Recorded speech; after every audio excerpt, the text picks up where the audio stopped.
When I was a young boy, I remember watching Mr. Rogers on TV. He had lots of memorable quotes, but one of the ones that really stuck with me was, "You make each day special. You know how, by just being you." And today, we're going to talk about how that relates to teaching.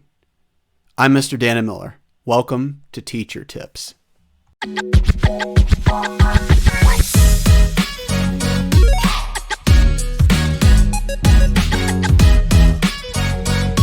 Today I'm here to talk to you about how Mr. Rogers talking about being yourself is so important to teaching. So when you really lean into who you are in the classroom, it makes your experience that much better as a teacher. It makes it more fun for you, and it makes it more fun for the students because they can see that you're being genuine. I've said it before, I'll say it again. The students know when you are and you aren't. They'll call you out on it any day of the week because they're smart. Be yourself.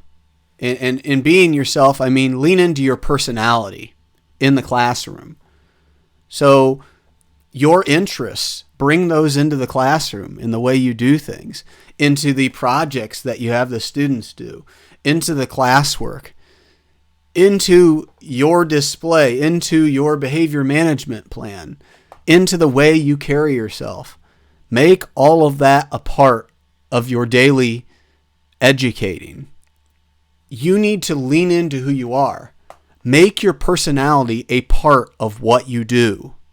So in talking about just being yourself, I'm going to give some examples of how I've been myself in my teaching or really put my personality into my teaching.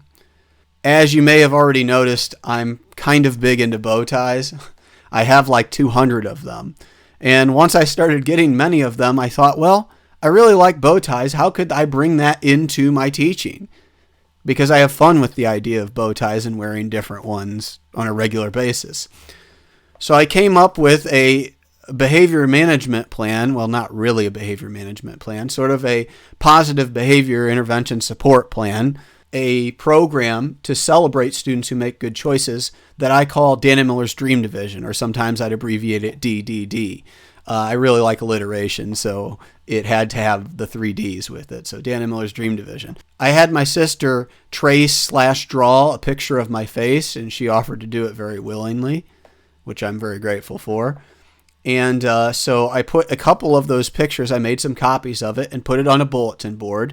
And then I made a bunch of renditions of my bow ties on MS Paint.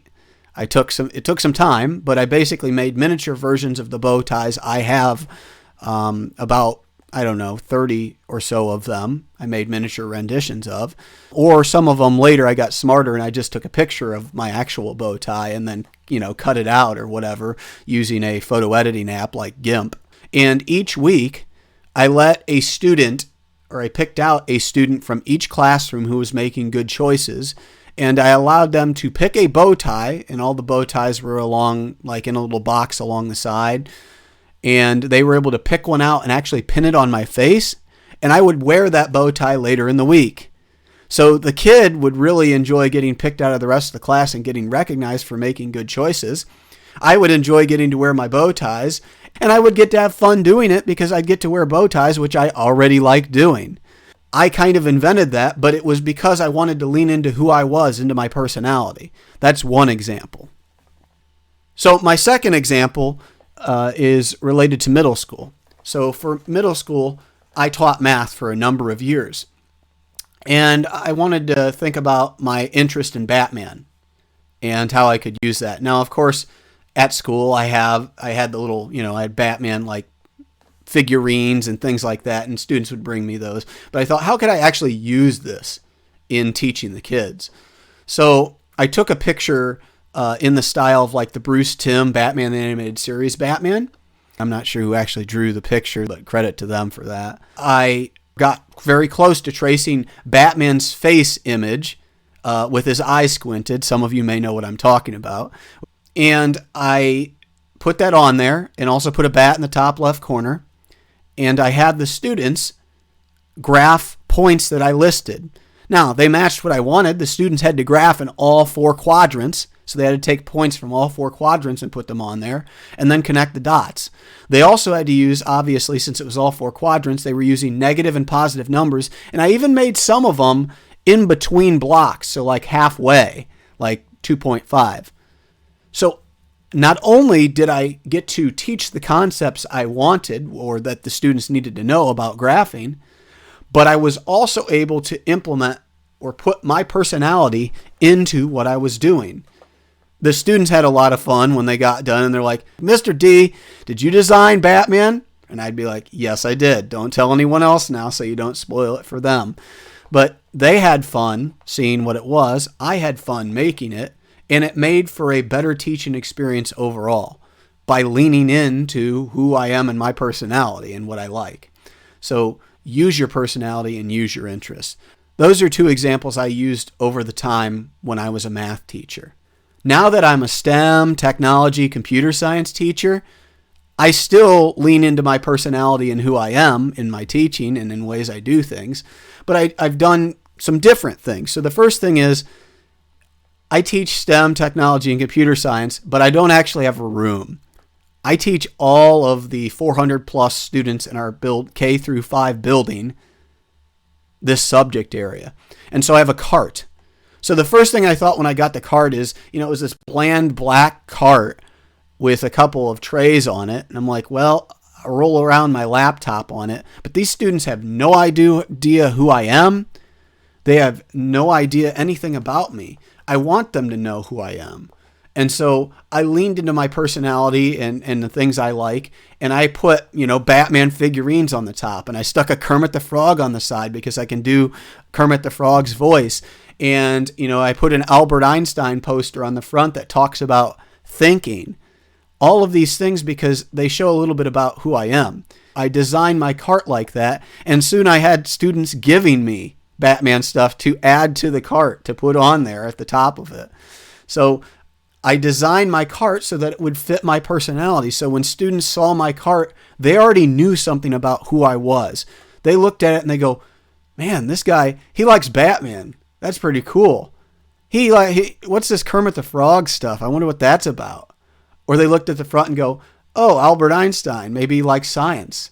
This is a quote about thinking. Maybe, what we're doing is going to have to do with our thinking." And that way they already got a preview just as I was rolling in the room before they even actually met me and knew who I was as a teacher. They already had some ideas about me. And that shows them that I'm willing to have some fun too. But I've also done other things. For example, I've taken a lot of ideas from code.org because it's really useful for teaching coding and programming basics and concepts for littler kids, but actually also for the older kids too. And I noticed, so they have this one activity called Move It, Move It. And basically, you are programming your friend who happens to be a robot for how to get from a beginning space to an end space. But they don't know where the end space is, so you're giving them directions. You're basically writing codes for them. And the reason why I bring this up is the activity, the end part for the activity, had something on it. So you lay papers on the floor, and the beginning paper has a mark, and the end paper has some sort of design on it. But I thought their design was really kind of lame. So I added to it, since I like bow ties so much, I made it a little smiley face emoji with a bow tie instead, just because I wanted it to be related to the way I am. So instead of using the one it came with, I changed it so it was that instead. And it was really simple to do, but I think, it made me enjoy it more, and hopefully it had the kids enjoying it more too. One of the things I've done as a STEM, technology, computer science teacher is hand out very small 3D prints, because we have a 3D printer, at the end of my classes. I tried to give one away to a student who was doing good things that day. Now, I'm talking small, less than an inch tall. But the kids really enjoyed seeing who would get it for that day, so I continued to do it. But I thought to myself, how can I use 3D printing in another way, for my job?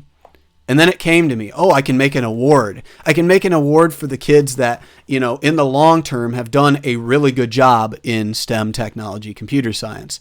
So I took the idea from my colleague for the name of the award. So he used to give away, and he may still give away, a little paper, and the award was called the Nerd Herd Award. And I just thought, it rhymes. I really like it. It's kind of creative. It's fun. And it actually puts, a good emphasis on being a nerd instead of the negative connotation it often gets. So I took that idea and I said, okay, I will make a 3D design Nerd Herd Award. So I went on to Tinkercad, which is a program for 3D design.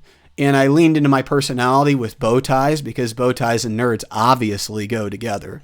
So I took those two things and linked them together by making a 3D keychain add-on thing that, you could hook onto a keychain that has Nerd Herd on it and has a bow tie. And this is an award that I would give to students at the end of each quarter. I would pick one student from each classroom. I think I did it second grade on up most of the quarters. I actually didn't start maybe until the second quarter because I was still developing it and working on it. But I tried to pick one student in each classroom, second grade and up, who had done an excellent job. They had excelled in STEM and technology the entire quarter. They had exhibited all of the characteristics of a student that was, not necessarily naturally gifted, but that someone who would be successful in computer science, in technology, in STEM, because they had the drive necessary. They had the interest and the curiosity necessary. And I would give out this Nerd Herd Award. And that was just another way I used my personality to make my teaching better, to make it more interesting and fun for me, and to see the students get something out of it too and think, I get to share in Mr. D's love of bow ties. I get to share in being a nerd because, of course, I made one for myself as well. I had to have a Nerd Herd Award. Come on. I can't just give the kids one and not have one for myself. And it was kind of, the coveted award over the year. But that's just another way I leaned into my personality. Sometimes I like to lean into my personality by doing voice impersonations for the kids. I have a special talent of being able to do voice impersonations. I discovered this when I was a teenager and I just fool around at home. But I've tried to implement that into my classroom because, it's fun for me. The kids really enjoy it. They're constantly asking me to do it, which I guess is a drawback in some ways because I don't always want to do voices and sometimes they hurt your throat, but they really enjoy it. And, I get buy-in and they get to see that I'm being the real me with that. When COVID became an apparent big thing in March of 2020, and pretty much all the schools across the United States went to online or distance learning, I'm sure any educator would tell you, it was a challenging time because you had to do a bunch of things differently. But I still wanted to lean into my personality. So one of the things I did at the end of the school year is I made a video for the kids of me doing voices to say goodbye to them. And I will share a link to that video below in the description of this one. I might, when somebody comes up to me, I might be like, "What are you doing here? Go back to your desk and get to work. Get that done." And all the other kids will look and, they'll laugh or whatever. And I'm just playing around with the kid and the kid knows that, but they get a kick out of it. Or I might go, "Yay, it's so wonderful to be with everybody today. I'm so excited for what we're going to learn today, aren't you?" And they will just lose their minds. But they see that I'm being myself, that I'm leaning into my personality. And if you're really lucky, because they see you leaning into who you are, they will lean into who they are. They will be more willing to be themselves, to be vulnerable, to take chances, to do something, different, unique, and fun. And so in some ways, just being you is showing them that they can just be them. So the important takeaway from all of this is you do make each day special by just being you, as Mr. Rogers said. And you should do that in the classroom too. Use it for your lessons. Use it in showing who you are. Use it and the kids will see you're being real with them. You're being down to earth with them. You're showing them who you are. And that will build your relationship and rapport with those students. You will have more fun and they will have more fun.